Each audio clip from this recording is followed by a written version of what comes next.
Trigger warning. This video contains descriptions of stalking, invasion of privacy, and a chase.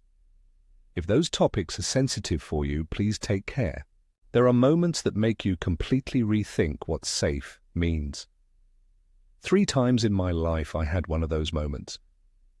They didn't feel like dreams, and they weren't the kind of stories you shrug off.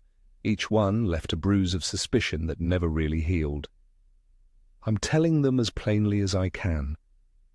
I'm in my mid-20s now. I grew up in a 3-story house in a quiet suburb, and I hike alone enough to know the difference between solitude and being followed. These are true. They still haunt me. Story 1. The house was ordinary in every way that matters. White siding, a sloped front yard, a maple that shaded the driveway. My room faced the street on the 2nd floor. My dad had an office all the way up in the 3rd floor attic space where he took late calls and burned the midnight oil. When he worked late, he left the 3rd floor light on like a little beacon. That light was the only thing that made a night feel like night. Everything else blurred into the lawn and the sidewalk and the soft street lamp glow. The first time anyone in my family noticed something was wrong, it was almost laughable in how small it was. My dad came downstairs at like 2 in the morning with his coffee and a furrow in his forehead. He'd seen an SUV, an old Suburban, crawling up and down the block and then parked across from our house. It stayed there, idling, for hours. He watched from the attic window with his binoculars and said it didn't look like someone waiting for a friend. It was deliberate.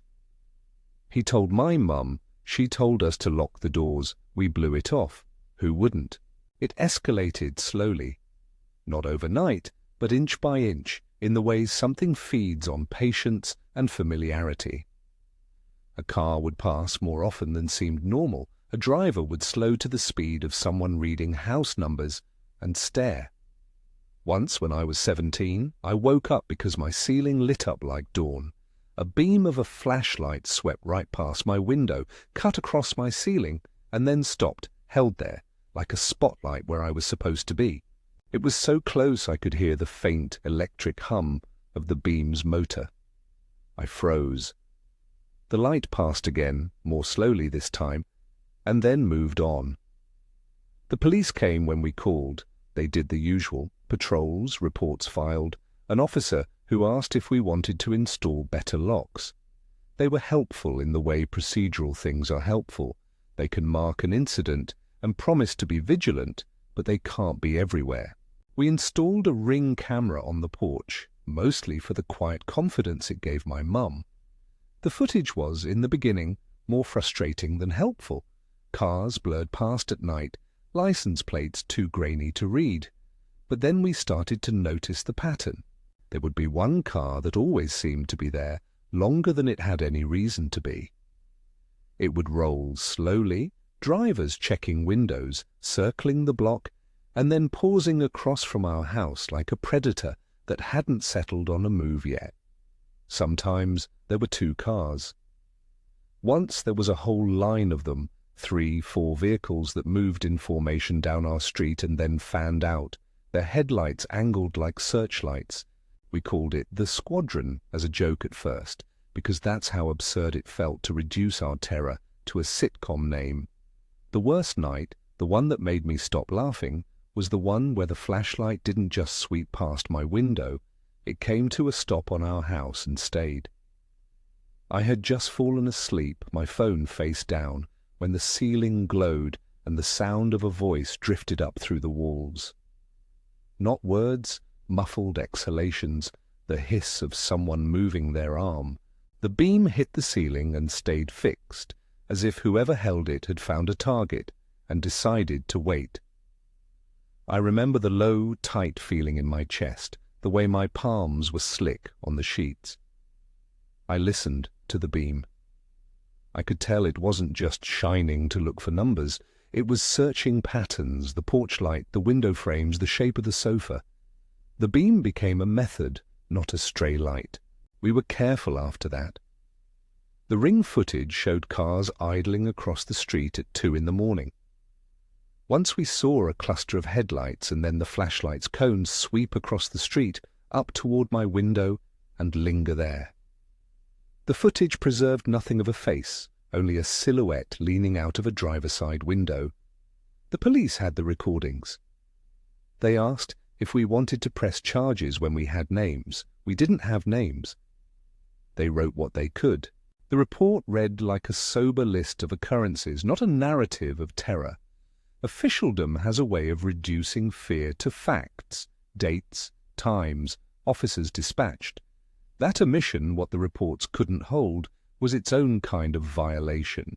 Months later, while doing yard work, my mum found a small camera tucked in the yew bushes that lined our back fence. Holding it in the light, you could tell it had been built for concealment, a tiny black cylinder that had been shoved between leaves like a dead insect. Batteries still inside, but there was no memory card, no obvious place to put it. The police took it. The text said it had been on for a while. The little LED blinked as if recently used, but the device contained no footage. Batteries can die. Storage can be removed.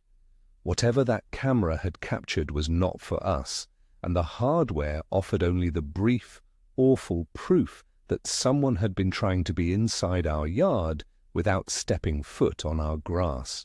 Neighbors responded in those ways communities sometimes do, curiosity first, then avoidance. A couple who lived on the top floor of the building across from ours became, for reasons we couldn't decipher, the only ones who seemed unbothered. Their window was almost always open at night and they watched more than anyone should. They weren't rude, they weren't friendly either. They watched. Occasionally, I'd catch them and our eyes would meet, just for a second, and they would look away like someone caught with a book in their hands. The wife, young and quick, would raise her shoulders and smile a tight, practiced smile. The husband was harder to read. He had a shaved head, a thick neck, and shoulders that made the sweater hang awkwardly. He always looked half a beat slower than his wife, as if his brain processed things in a different time signature. I didn't know then to name the man by how he made me feel, only that I noticed him, and then later that noticing would feel like a small, vital thing. Years passed. The pattern continued. Slow cars, flashlights, that tiny camera, the couple watching, neighbors who called the police but did not escalate beyond that. We learned to live with a living, staring thing outside our windows. It is astonishing how quickly normal life rubs up against terror and polishes it into acceptance. The confirmation that it had been more than a local creep, more than a two-block obsession, came when I was 22. I was in Paris for the first time on a student exchange, crooked streets, a cheap hostel, and the kind of tired wonder that follows long flights. I was at a bar by the Seine with friends, trying to taste the city instead of my own anxious shadow. The room smelled of beer and cigarette smoke, guitars and cheap perfume. I had my back to the door, like you do when you want to watch the room without being watched. I was halfway through a story when I felt eyes cut across me. At first, I told myself it was the spatial awareness that comes from being the kind of person who grew up checking the sidewalk after midnight. Then I saw him. He was not wearing any uniform, not part of any recognizable group. He was just a man, like any man sitting alone at the far end of the bar. But I recognized the way light hit his head. No hair, but not actually shiny. It caught the lamp in a way that made the planes of his skull stand out. His neck sat on his shoulders like a column, thick and slightly bowed. The face was not the same minute angle or scar, but the silhouette. God, the silhouette, and the way he watched, patient and slow, everything about him fit. I couldn't move. My mouth went dry. I felt like someone who had caught the wind in their hand and realized it was connected to a distant engine. I pretended I hadn't seen him. My friends talked loud about nothing and everything. I sipped a beer that had gone flat. But later, as the city exhaled into the night, I left the bar and walked toward a small stone bridge where tourists stood and took pictures of the river and gulls wheeled over the lights. I turned, and there he was again, this time across the bridge, a black coat, the same slow watching. He moved as if he had been traveling along pathways that had always contained me. I did not confront him. My rational brain had 1,000 perfect reasons not to. This was a foreign country. My accent would give me away. He could be an innocent tourist, a local worker, a man who coincidentally favored the same stoic posture. But I could not convince my body of any of it. The sight of him unraveled a decade of small, nagging incidents into a line that I could finally track from my childhood in a suburban street to that cool Parisian night. The coincidence stopped looking like coincidence. I waited for him to approach. He didn't. He moved among people the way a shadow moves among furniture, discarded and functional. Once, when he turned his head, it felt like he saw me, and when he did, his eyes were not cold. There was no rage or immediate threat.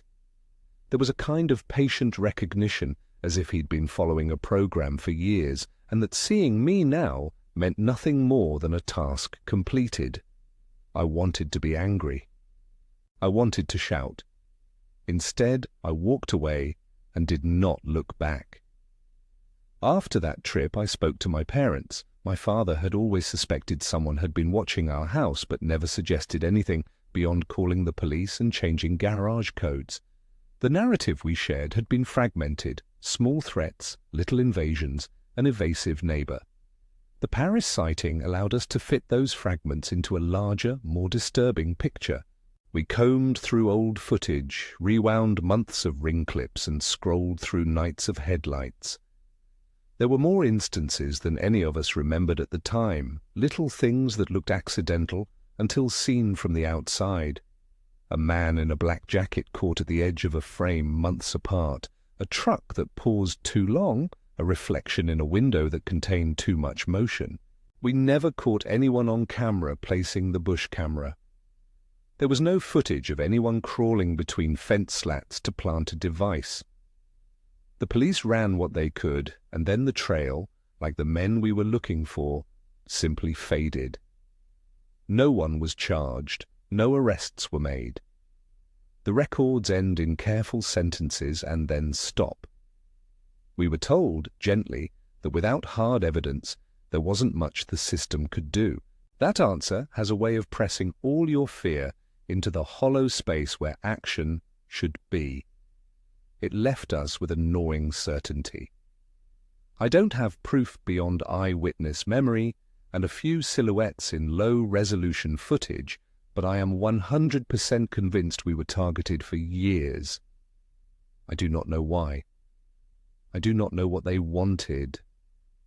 Sometimes, late at night, I imagine there was a network of watchers, people who learned the rhythm of our lives and fed it into a slow, patient machine. Other times, I think smaller. A pair of bored kids escalating a prank into something ugly, or someone with an inexplicable vendetta. The plausible explanations did not make me feel better. Nothing did. That's why, if you ever feel like light is a language, know this. Repeated attention rewrites how a place feels to you. The street where I learned to ride a bike became an examination room. My bedroom stopped being a private space and started to feel like a stage. I learned to read silhouettes in headlights and to hear the cadence of slow-driving cars the way others hear music. Anxiety wrapped itself into the routine, locking doors twice, checking cameras thrice, walking out the back door to avoid a porch where watchers might aim their lights. If this is the first story to make you uncomfortable, imagine it stretched out across years. That constancy is its cruelty. The small episodes become stitches in a garment you never asked to wear, and sometimes you catch the seam and realize it's been there your whole life. If you want more stories like this, real, unnerving things that actually happened, hit subscribe and let me know which part of this one unsettled you the most. Story 2. I went out that night because I needed to be alone in a way that wasn't suffocating. A fight, a breakup, a stupid job thing, whatever the cause, it was the kind of moment that cramps your chest and makes you foolishly optimistic that fresh air can sort it out. I chose a trail near Angel National Forest because it had been quiet in the past, and because, on a clear night, the ridge offers that stupidly generous view of a checkered sky where city lights meet wilderness. It was the kind of fog that eats edges. You don't lose the world so much as it dissolves into suggestion. Tree shapes become the width of wine bottles, the trail underfoot becomes an uncertain memory, and the beam of your flashlight announces you like a moving sun. I had music low in my ears at first, a playlist that did the job of keeping my mind from folding in on itself.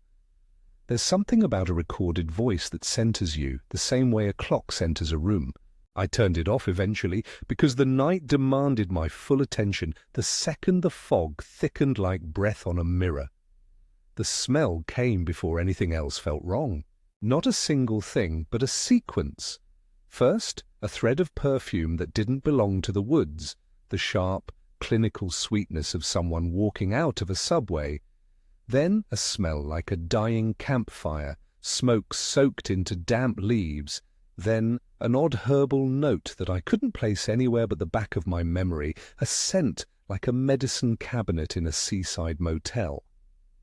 It was dissonant with the pine and damp earth of the trail, and that created a knots and strings feeling inside my ribs. I kept telling myself I was being dramatic. Fog plays tricks on your mind. Shapes condense and then separate. Voices come from different directions, and all you have left is the sound of your own shoes. But then I saw light on the ridge where there shouldn't be light. My flashlight skimmed the trail, and then, ahead, a small, bright square blinked in and out like a distant eye. It wasn't a headlamp. The angle was wrong, too steady, not bobbing with a walker. It sat at the top of the ridge and then vanished. I should have turned back. I didn't. The trail got quieter. I heard things you only notice when you're primed to notice them. The way a twig compresses under the weight of something that is not you, a whistling that was too tuneless to be a bird, a faint, metallic click like someone striking two stones together. I kept moving, and the hair along my neck prickled. The ridge's outline hazed in the fog, an island of darker grey against a lighter expanse, and on it something blue flashed for a second. It looked like a beam sweeping the horizon, a methodical search with a light that should not have been there. I remembered a stone structure. Someone had piled flat rocks into a crude pillar near the top, like a waymarker or a casual warning. It looked almost deliberate in its oddness, a human punctuation in the landscape that said, in the bluntest terms, people pass here. There was nothing sinister about the cairn itself, but the way it stood alone in the fog made it feel like a sign posted by someone who had been keeping watch. As I climbed the last short incline to the crest, the whistling started again. It came from above, 3 notes that wandered and then settled into a tiny, private tune, the kind you whistle without thinking. You can hear whistling when you're alone and decide it's wind. You can hear it with other people around and decide it's a person. In the fog, it was a human sound, stretched thin. My flashlight beam jerked left and right, catching leaves that were wet with dew, and then finding nothing. I felt watched in the same way you feel watched in a room full of mirrors. Every angle seemed to hold a possibility. Then, right behind me, there were steps. They fell into the path like a copy of my own pace. 1, 2, 1, 2, a rhythm that matched me exactly. My body did the math before my mind could. They knew my pace, or they were keeping pace on purpose. The sound of shoes on sod has a particular quality. Soft sponge, then a faint drag. And these were that sound, but closer. I stopped walking. The steps stopped too. For a second it was as if the world held its breath. My flashlight hummed. The steps restarted, not matched anymore but layered, one set ahead of me, one directly behind, like two hands clapping slowly around my chest. Then there was a third sound, a crash of brush that came from the left, abrupt and close enough to make a small hail of leaves scatter in the fog. Instinct was simple and immediate. I turned, flashlight slicing the mist. My light found nothing but blurred branches and the crude stone cairn, and somewhere, perhaps 100 yards up the slope, a shadow unsteady in the light. I remember the first surge of adrenaline, clear and clean, my pulse in my throat, the blood in my ears. My hands remembered the shape of the car key in my pocket with ridiculous fidelity, like they had rehearsed it for a worse day. I moved fast then, careless with the trail's blind edges, and the steps behind me multiplied into a stampede of noise. Something crashed through the undergrowth at my back, and I ran, not because I knew I was being chased by a person, but because the night's geometry had shifted into an aggressive shape. The fog swallowed the sound and then spat it out in jagged pieces. Branches slapped at my face. My flashlight beam bounced wildly, catching glints of eyes that might have been raccoons, or might have been reflected light on wet leaves. The whistling rose around me like someone trying to thread a tune through the trees. I ran until my lungs burned, and then slowed, not because I trusted the silence, but because the noise behind me had paused, like a conductor raising a baton. I stood there, the fog damp on my shirt, thinking about how you take stock of the reasons not to look. You tell yourself the practical. You'll get away better if you don't see who follows you, because seeing gives the follower information. You tell yourself that not seeing might be safer. I chose wrong in that calculus. Curiosity outweighed strategy. When I turned, there was nothing. The path behind me was an empty gutter of light and fog. The cairn sat on its little rise like an island of dry stones. Leaves floated down in lazy spirals. The smell that had chased me was gone. Or maybe I had been breathing so hard I couldn't smell anything else. I checked my phone, no bars, and tried to call someone who I knew would pick up. My hands trembled so hard I dropped the phone and had to sit on my heels in the mud to find it. I told myself it was a prank, or some local teenagers playing at being monsters. I told myself there were worse things that could happen, which is always the refuge of the sane mind. I walked to my car with a cautious animal patience, listening for anything that might reappear. Every snapped twig put me on edge. When I finally reached the parking area, my car's interior light felt indecently bright and safe. I slumped into the driver's seat, locked the doors, and sat there until the fog seemed to thin into air that made sense again. That night I drove home slow and watched the rearview mirror like it was a consolation prize. I told no one for weeks, not because I felt shame, though perhaps there was a little of that, but because it felt ridiculous to bring a story with no face into conversation. What could I say? Something followed me in the fog and then stopped, and I don't know why. It sounded like the opening line of a bad horror film. But the next time I hiked, I brought a cheap headlamp and set it to strobe without telling anyone.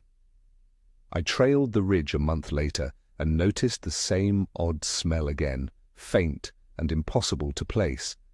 The cairn had been disturbed, a stone pushed out of alignment, as if someone had been there and wanted it to look different to the next passer-by.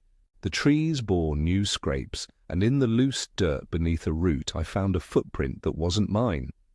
Too big, a deep heel, a tread that suggested a heavy boot. It had sections packed with soil, the kind of imprint that holds for days. I had proof, small and stubborn. I reported it to the park rangers. They shrugged and said hikers do strange things. The park got vandalism sometimes. Leave it, file a report. The paperwork filled another hole in the world where action might go, and then the trail was quiet for months. I stopped going alone, When I finally did return with someone else and the bright bravado of company, the fog rolled in like nothing had happened. We walked and laughed and took pictures because we were young and wanted courage to look pretty in print. Still, I kept the memory of the steps behind me like a secret weight. It changed the way I moved through any place that could conceal a body. It taught me to measure distances, to check the high perches for a light, and to sense the way the wind carries footsteps. A physical skill of sorts born out of a human hope that if you could know the world better, you could keep it from unnerving you. I'm not finished with that night. There is more to it, how the whistling returned weeks later under different circumstances, and how certain items, bits of thread, a discarded wrapper, appeared on the trail in patterns that made me look twice. But that's for later. The narrative pauses here, breath held, the ridge a smear of fog and memory, and the tale moves, tense, unresolved, toward what comes next. Weeks after that first night on the ridge, the whistling came back in a place that should have been safe. A parking lot behind a grocery store, bright sodium lights, and an emptiness that felt rehearsed. I had gone to buy something stupid and small, the kind of errand that exists to remind you the world keeps turning. I was standing by my car, bags in hand, when the three-note whistle, the same lazy private melody from the trail, threaded between the aisles and landed right behind me. I felt the hair along my arms lift and a cold little scroll of recognition unspool in my chest. There was no chase that night. Whoever it was melted into the glow of the lot, and then was simply not there. But after that, small things began to arrange themselves into a shape that looked deliberate. A length of blue thread looped over a guardrail where I always locked my bike. A crushed candy wrapper placed on the same rock on the trail each time I passed it, as if someone wanted me to notice a trail of breadcrumbs that led nowhere. Once, tucked beneath a bench, I found a scrap of a map torn from a tourist pamphlet with a tiny circle penciled near the Cairns birthplace. It could have been coincidence.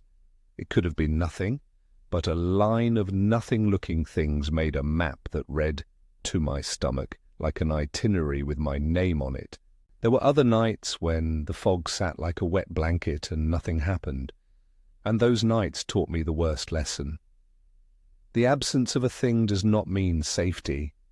It only means the watchers are patient. Their patience was the thing that stayed with me. It was what made the idea of coincidence unworkable. Someone who waits long enough stops being random.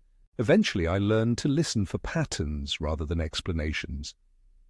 The whistling matched certain nights, new moon nights, rain on the pavement, patterns that I could name when I was alone enough to let my paranoia organize itself into a geometry. When I told a friend about it, she said gently, "Maybe it's someone who likes the sound they make." It sounded like an attempt to shrink the world back to human size, and for a while I accepted that. For a while, that was all the peace I could afford. But you don't get to be watched for long and remain unchanged. Habits shift to accommodate the sense that you are the subject of a prolonged experiment. I started to double-check the seats of my car before I got in. I would shine a light down alleys I used to think of as routes rather than traps. I wrote a note once. "If anything happens, call Dad," and taped it to my bulletin board as if that could make the future obey instructions. The traumas of small repeated invasions are like scratching a record. After a while, the melody is all you can hear. The ridge, the whistles, the thread and candy wrappers. They never coalesced into a face I could hand over to police. People like to ask if I ever saw anyone close enough to describe them. The answer is yes and no. I had glimpses, silhouettes and impressions, a heavy tread, a coat that clung when it moved, a whistling that showed up like a signature. But the person, the thing that would be accountable and named, never revealed himself fully on that ridge or in the parking lot, or behind the grocery store. That's the cruelty of it. There is recognition enough to know you are being measured, and never enough to put a stop to the measuring. Some of you ask if I ever thought about confronting the person. I thought about it plenty. The way fear does its arithmetic, you tally the possibilities and try to pick the one that gives you the best odds. But most confrontations require two things that these situations rarely give you: information and safety. I didn't have the first, and the second felt like a fragile myth. So I tightened small routines around myself instead. Strobe lights in pockets, a better lock on the gate, a friend to text when I left the trailhead. They helped. They also taught me a gruesome new practical skill set: how to minimize the number of blind corners you move through at night. I keep telling the ridge story because it changed the way I move through open spaces, the way I interpret harmless sounds. It's one of those experiences that rewires you, not suddenly but incrementally, until your life feels rearranged by implication. The footsteps behind you teach you how to listen with the entire length of your body. Story 3. The Victorian building Aunt Lucy owned looked like it had been stopped mid-story in the 19th century and left on a shelf. Tall windows with slightly wavy glass, a stair that groaned in a voice no current builder would allow, and a hallway that smelled faintly of lemon oil and old paper. When my parents split and I was 15, I spent a few months there, a temporary resident in a place that felt more like a set for someone else's life than mine. Aunt Lucy was a small woman with precise hands and an ear for the past. She avoided rooms in her house the way some people avoid certain names. She said little about why, and my mother said even less. On my first night, I woke to the sound of slow, measured footsteps above me. Not the soft, random creak of old wood settling, but a steady, deliberate pacing that traced the same route, across the short landing, along the hallway, and back again. It sounded like someone practicing a route, not moving through it by accident. I peeled back the covers to listen, my entire body tethered to the sound. The footsteps stopped outside the empty second-floor apartment, the one Aunt Lucy never let anyone use.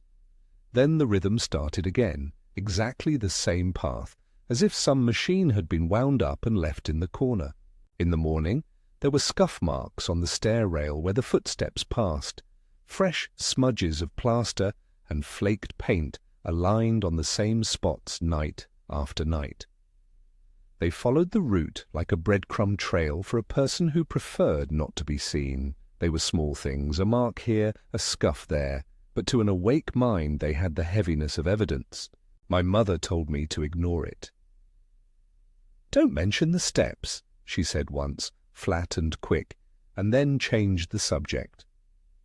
When I asked Aunt Lucy about the marks, she smiled in a way that was more like a shutter closing. "Houses keep their histories," she said. "You leave your book open and someone will read a page." Both of them put the same soft, consoling hand on avoidance. I hated that tenderness. I wanted answers, not hush. Aunt Lucy herself did strange things. She would get up at odd hours and move about the house with a lantern, peeking into rooms as if checking whether the furniture remembered its proper place. Some nights she would sit in the parlor and watch the stairs as if waiting for something to come down them, and then sitting back with a small, exhausted sigh when nothing did. Once, on the third week, I woke to a faint light moving at the top of the stairs. It was no full lantern. It was as if someone had slid a match across the landing, a pinpoint that traced the balustrade and then vanished. When I asked Aunt Lucy about it the next day, she made a small sound that was like a cough and told me not to be clever. There is an awkwardness to family silence when the silence is not protective, but active. You sense that people are keeping secrets not for your comfort, but for their own reasons. I learned where those lines were drawn. In conversation, my mother would redirect when I tried to press, "Old houses have noises," she would say. "People have lived there. Things happen." That was not an answer, and I told myself it was a kind of repair. Perhaps the footsteps were some tenant who came back to check on the place. Perhaps they were nothing. The lack of clarity gnawed at me. The night the light moved up the stairs again, I decided to watch. I sat on the couch with a blanket over my knees and a flashlight across my thighs, trying to look like someone doing nothing while doing something urgent. The parlor clock ticked like a small, resigned animal. I watched the stairwell until my eyes blurred from the dark, and then I saw it. A faint movement in the upstairs window, as if a shadow were turning the page of a book. The top step lit briefly, a pale, passing glow like a tiny star blinking on and off. The movement was slow, deliberate. I could have gone upstairs to see, could have pushed the old door open and demanded an explanation. Instead, I stayed, and the light faded into the hush. Afterward, I knew that I had crossed some social boundary. When I mentioned it to my mother the next morning, she hugged me a little too tightly and said that some things were best left alone. Her voice had an edge I had not heard before. It was the sound of someone carrying the inconvenience of protective secrecy like a household chore. I was angry and hurt and young enough to feel both betrayals at once, by the unknown footsteps that unsettled me and by the adults who would not give me the small comfort of honesty. Years later, after Aunt Lucy had died and the building changed hands, a cousin of mine who had stayed in the second-floor apartment told a different story. He was careful in how he said it. "There was an accident," he murmured across coffee in a kitchen that smelled faintly of frying onions. He spoke of someone known only to him as a tenant from the 90s, a person whose death had been sudden and unclear, no foul play listed, no satisfying explanation. The building's old management had been closed-lipped, the death folded into paperwork, and then into real estate records. Aunt Lucy had quietly inherited the property and seemed to have inherited the silence with it. The details my cousin gave were fuzzy. A date that sounded right but could have been wrong, names that slid out of his memory like fish from a net. He used the phrase "unclear circumstances" as if that phrase were its own kind of cover. When I asked why my mother had never told me, he shrugged and said people do strange things with grief, that sometimes they don't want younger family members to shoulder the weight of an old sorrow. That did not feel right to me. It felt like a cover, not kindness.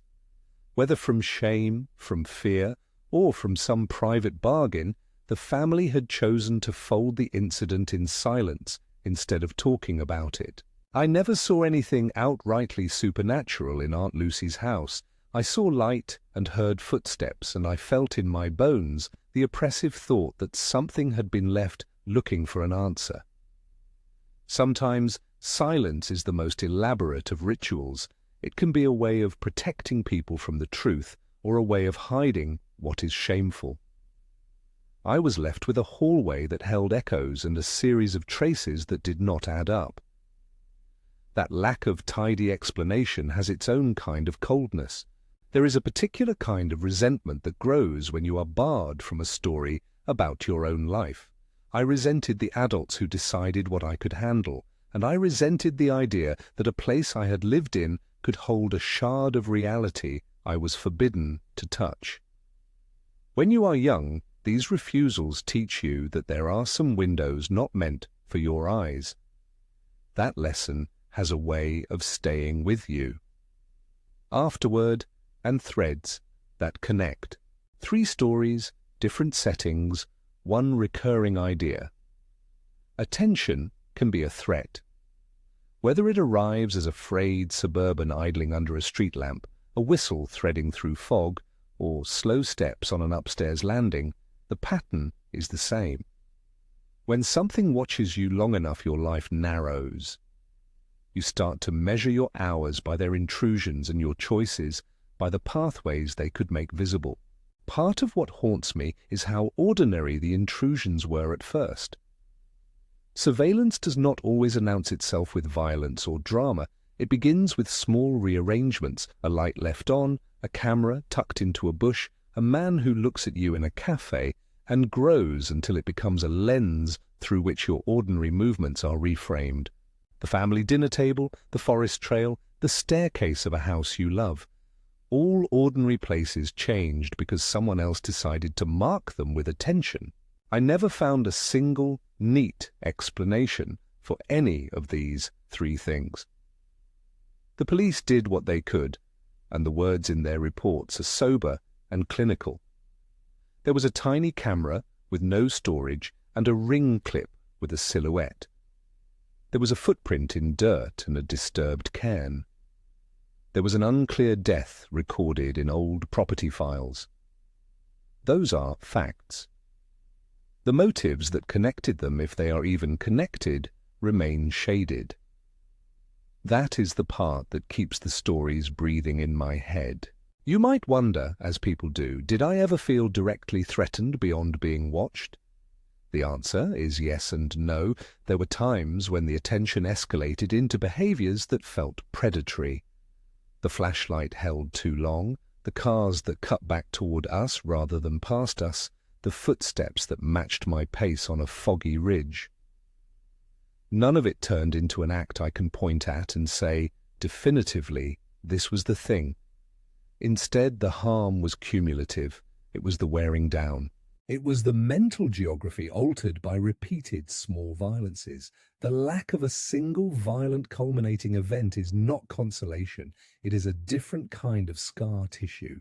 What these experiences taught me is modest and yet stubborn, that safety is not a static state but a negotiation, that community response and official channels can help but also often fall short, and that the mind sews together patterns out of fragments, whether or not those patterns are true.